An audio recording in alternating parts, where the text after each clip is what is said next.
안철수 대표의 출마 선언 이후 정치권의 움직임은 어떤지 이어서 취재기자 연결해서 자세히 알아보겠습니다. 우철희 기자. 네, 정치부입니다. 네, 국민의당 안철수 대표의 출마 선언으로 정치권의 선거 시계가 좀 앞당겨지는 모습이죠. 네, 그렇습니다. 우선은 야권을 중심으로 선거 채비를 서두르는 모습입니다. 먼저 안철수 대표는 어제 출마 선언에 이어 오늘 아침 회의에서 서울시 집행부를 범야권 연립 지방정부로 구성해야 한다고 제안했습니다.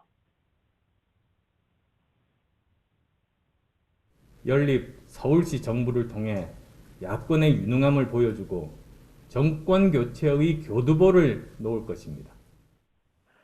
야권 후보 단일화 논의를 위해 더욱 속도를 내는 모습입니다. 국민의힘도 당내 최다선인 정진석 의원을 공천관리위원장으로 임명한 데 이어 이번 주 공천관리위를 출범시켜 본격적인 경선 준비에 들어간다는 방침입니다.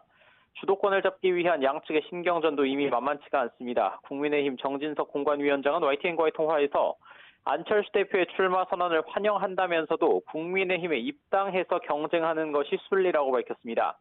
반면 국민의당 이태규 사무총장은 아직 단일화 방법에 대해서는 구체적으로 논의하지 않았다면서도 안철수 대표가 국민의힘에 입당하면 강점인 확장성이 살아나겠냐고 반박했습니다. 민주당 지도부도 가세했습니다. 결국 대안 없이 분풀이, 화풀이, 구판 예고에 지나지 않았습니다. 이쯤 됐으면 미련 없이 정계 은퇴하는 것이 책임지는 모습이었을 것입니다. 안철수 대표의 출마 선언으로 그동안 후보 찾기에 어려움을 겪던 야권의 판이 커지는 걸 경계하는 것으로 풀이됩니다.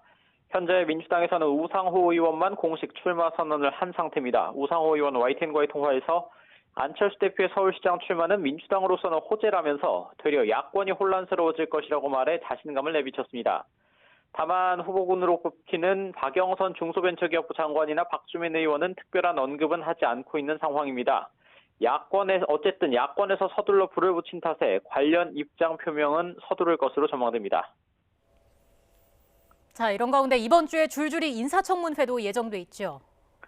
네, 그렇습니다. 내일 전해철 행정안전부 장관 후보자, 권덕철 보건복지부 장관 후보자를 시작으로 모레는 변창흠 국토교통부 장관 후보자, 24일에는 정영애 여성가족부 장관 후보자에 대한 인사청문회가 열립니다.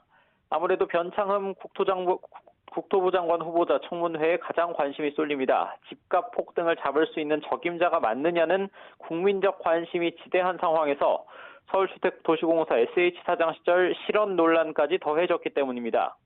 공공주택 입주자를 못 사는 사람들로 지칭하고 서울지하철 9의역 스크린도어 사고의 책임을 희생자에게 돌리는 발언으로 파문을 불렀습니다. 국민의힘은 불량 후보자로 규정하고 반드시 낙마시키겠다고 벼르고 있습니다. 김종인 비상대책위원장은 직접 입장문을 냈습니다. 국민을 향해 저주에 가까운 막말을 퍼붓고 분노와 짜증을 유발한다고 맹비난하면서 당장 지명을 철회하라고 촉구했습니다. 또 당내에서는 차라리 김현미 현 장관이 낫다는 말도 나왔습니다. 김현미 현 장관보다도 훨씬 더 심각한 문제를 가지고 있는 사람을 장관 후보자로 내세웠다 판단합니다. 지금 우리 대한민국이 지구상에서 일어나는 일을 해결해야 될 때 달나라 얘기를 하는 사람을 데려왔다. 더불어민주당은 정책 역량 검증에 초점을 맞춰야 한다면서도 여론을 예의주시하고 있습니다. 특히 실언 논란은 반드시 사과가 필요하다는 목소리가 지도부에서 나오기도 했습니다. 중대재해 사망 사건을 고인 개인의 탓으로 인식한 점에 대해 유감을 표하지 않을 수 없습니다.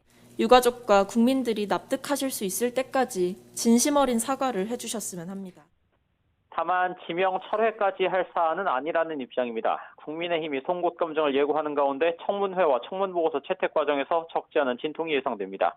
지금까지 정치부에서 YTN 우철입니다.